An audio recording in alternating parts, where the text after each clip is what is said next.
मंत्रालय की एक और फैक्ट्री में धमाका हुआ। जोरदार धमाके से दहल उठा आयरन फाउंड्री। जोरदार धमाके में एक कर्मचारी बुरी तरीके से घायल बताया जा रहा है। तेज धमाके से जीआईएफ के भीतर मची भगदड़। ड्रम की कटिंग के दौरान ये बड़ा हादसा हो गया है। बड़ी जानकारी आपको बता दें कि घातक हथियार उपकरण वाहनों के लिए बनते हैं कलपुर्जे। धमाके में कर्मचारी अशोक कुमार मीणा जख्मी हो गए हैं। कर्मचारी नेताओं ने उच्च स्तरीय जांच की मांग की है। 22 अक्टूबर को भी ऑर्डिनेंस फैक्ट्री में हुआ था धमाका। ऑर्डिनेंस फैक्ट्री खमरिया में हुआ था ब्लास्ट में 2 कर्मचारी की हुई थी मौत। फैक्ट्री के 11 कर्मचारी हुए थे जख्मी। ये बड़ी जानकारी आपको बता दें कि 22 अक्टूबर को भी ऑर्डिनेंस फैक्ट्री में धमाका हुआ था और ब्लास्ट में 2 कर्मचारी की मौत हो गई थी। और ये बड़ी जानकारी आपको बता दें। बड़ी खबर इस वक्त आप देख पा रहे हैं। जोरदार धमाके से दहल उठा। ब्लास्ट जैसी आवाज़ आई, भगदड़ जैसा माहौल था। हम सब वहां पहुंचे और वहां पहुंच करके देखा तो हमारे एक साथी कर्मचारी अशोक कुमार मीणा जो गंभीर रूप से घायल था, उसको तुरंत वहां से और तत्काल प्राथमिक उपचार लेने के लिए व्हीकल अस्पताल लाए और वहां से आज यहाँ पे जबलपुर अस्पताल में है। कुछ ड्रम्स थे, उनको काटने का काम वेल्डर ट्रेड है इनका, और काम अच्छे कर्मचारी हैं, सब अच्छा काम कर रहे थे। अब अचानक कोई घटना हुई तो और उस पर हमारी निर्माणी प्रशासन से यही रहेगी कि एक इंक्वायरी कमेटी बनाए और उच्च स्तरीय जांच हो ताकि ऐसी घटना दोबारा ना हो। इसकी जोरदार धमाके से दहल उठा ग्रे आयरन फाउंड्री। जोरदार धमाके में एक कर्मचारी बुरी तरीके से घायल हो गया है। इससे पहले भी खबर है कि ऑर्डिनेंस फैक्ट्री में ऐसे धमाका हुआ था। ड्रम की कटिंग के दौरान ये हादसा हुआ है और वहीं कर्मचारी इसकी उच्च स्तरीय जांच की मांग कर रहे हैं कि आखिरकार धमाका किस वजह से हुआ, ब्लास्ट किस वजह से हुआ, इसके पीछे क्या वजह है, ये जानना जरूरी है। जोरदार धमाके से दहल उठा ग्रे आयरन फाउंड्री। आखिरकार ब्लास्ट क्यों हुआ, इसके पीछे क्या तकनीकी कारण है जिस वजह से ये ब्लास्ट हुआ, कर्मचारी इसकी मांग कर रहे हैं। फिलहाल एक कर्मचारी गंभीर रूप से घायल हो गया है जिसे अस्पताल में भर्ती कराया गया है और इलाज जारी है। जोरदार धमाके से ये दहल उठा और बताया जा रहा है कि धमाके की वजह से अब लोग ये भी जानना चाहते हैं कि आखिरकार ये ब्लास्ट जो हुआ है उसके पीछे वजह क्या है, किन कारणों की वजह से ये ब्लास्ट हुआ है।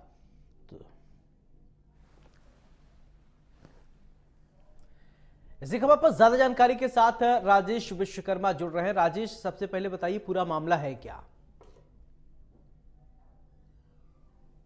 बिल्कुल सौरभ, देखिए आपको बताते हैं रक्षा मंत्रालय की एक और फैक्ट्री है जीआईएफ जिसमें धमाका हुआ है। बड़ी जो कर्मचारियों की टीम है वो काम कर रही थी, ड्रम काटने का काम कर रही थी और उसी दौरान ये ब्लास्ट हुआ। 3 से 4 कर्मचारियों की टीम थी जिसमें एक कर्मचारी अशोक मीणा गंभीर रूप से घायल हुए हैं जिनको जबलपुर के निजी चिकित्सालय में भर्ती किया गया, उनका इलाज किया जा रहा है। लेकिन जो धमाका था वो इतना तेज था कि आसपास के कर्मचारी दौड़े थे और इसके अलावा जो क्षेत्र है वो कहीं ना कहीं दहला था।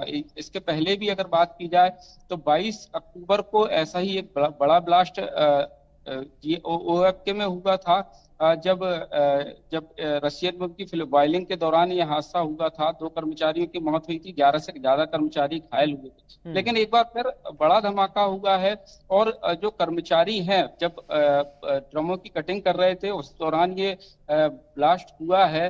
क्या वजह थी, किस वजह से ये पूरा हादसा हुआ, इसकी जांच की मांग जो है कर्मचारी संगठन कर रहे हैं। कर्मचारी संगठन हमेशा आरोप लगाते हैं फैक्ट्री प्रबंधन पर कि कहीं ना कहीं कर्मचारियों पर काम का दबाव रहता है और सेफ्टी नियमों का पालन जो है वो काम के दबाव में कर्मचारियों से नहीं कराया जाता। और यही वजह है कि लगातार जो रक्षा विभाग के अधीन फैक्ट्रियां हैं उनमें लगातार इस तरह की घटना सामने आ रही। बड़ी घटना है चूंकि अब इस पूरे मामले की जांच होगी। जीआईएफ जो ग्रे आयरन फाउंड्री है वो ओएफके के अंतर्गत आती है।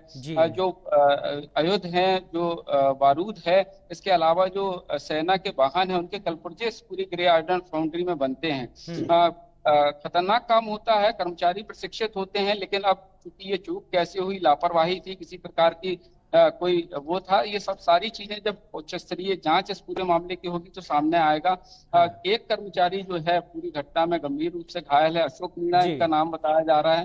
राजेश, इससे पहले भी एक खबर ये थी कि ऑर्डिनेंस फैक्ट्री में भी धमाका हुआ था। 2 कर्मचारी की मौत भी की खबर सामने आई है, उससे कुछ सबक नहीं लिया क्या? वो क्या वजह रही उसकी, वो जांच में सामने आई? और ये बताइए कि ये कर्मचारी जिसकी हालत खराब है, गंभीर है, अभी क्या स्थिति बताई जा रही है? डॉक्टरों से कुछ आपकी बातचीत हुई हो तो? बिल्कुल सौरभ, देखिए 22 अक्टूबर को ऐसा ही हादसा हुआ था ऑर्डिनेंस फैक्ट्री खमरिया में, जब रशियन बम की बॉयलिंग के दौरान ब्लास्ट हुआ था। 2 कर्मचारियों की मौके पर मौत हुई थी, 11 कर्मचारी इसमें घायल हुए थे। हादसे की उच्च स्तरीय जांच के आदेश रक्षा मंत्रालय ने भी दिए थे। फैक्ट्री प्रशासन भी इस पूरे मामले की जांच कर रहा था। बाकी जो जांच समितियां हैं, वो जांच कमेटियां हैं, वो भी लगातार इस पूरे मामले की जांच कर रही थी और ये पता लगाने की प्रयास कर रही थी कि आखिर उस समय गलती किसकी थी। लेकिन उसी बीच में अभी ये एक और इसी तरीके का कर्मचारियों के काम करते दौरान ये हादसा होता है, ब्लास्ट होता है। अब चूंकि पिछले मामले की रिपोर्ट अभी तक सामने नहीं आई कि उसमें गलती किसकी थी, कर्मचारियों की लापरवाही थी या फिर किसी प्रकार की त्रुटि थी, क्या था, ये अब तक सामने नहीं आया। लेकिन उसके बाद एक बार फिर जो ओएफके के अंतर्गत आती है जीआईएफ, उसमें ये ब्लास्ट होता है, एक कर्मचारी घायल होता है, अशोक मीणा इनका नाम है। और चूंकि गंभीर हालत में ये भर्ती हैं, जो पैरों का हिस्सा है वो बुरी तरीके से चोट है और यही वजह है कि जबलपुर के निजी चिकित्सालय में इनका इलाज चल रहा है। गंभीर हालत है और लगातार जो कर्मचारी संगठन है फैक्ट्री संस्थानों से जुड़े हुए, वो लगातार इस बात को उठाते रहे हैं, आरोप फैक्ट्री प्रबंधन पर हमेशा लगाते रहे हैं कि कहीं ना कहीं काम का दबाव जो है वो कर्मचारियों पर होता है। और जो दबाव है उस दौरान इस बात पे ध्यान नहीं दिया जाता कि सेफ्टी नियमों का कितना पालन किया जा रहा, नहीं किया जा रहा। और यही वजह है कई बार हादसों के कारण बनती है। उच्च स्तरीय जांच की मांग एक बार फिर कर्मचारी संगठनों ने पूरे मामले में की है और देखना होगा जब इस पूरे मामले की जांच होगी तो क्या कुछ सामने आता है, क्योंकि जिस जगह पे ये पूरा ब्लास्ट हुआ है, सेक्शन था जहां पर ड्रमों को कटिंग का काम चल रहा था, गैस वेल्डिंग से कटिंग की जा रही थी और उसी दौरान ये पूरा हादसा सामने आया। बिल्कुल, चलिए राजेश, तमाम जानकारी के लिए बहुत बहुत शुक्रिया।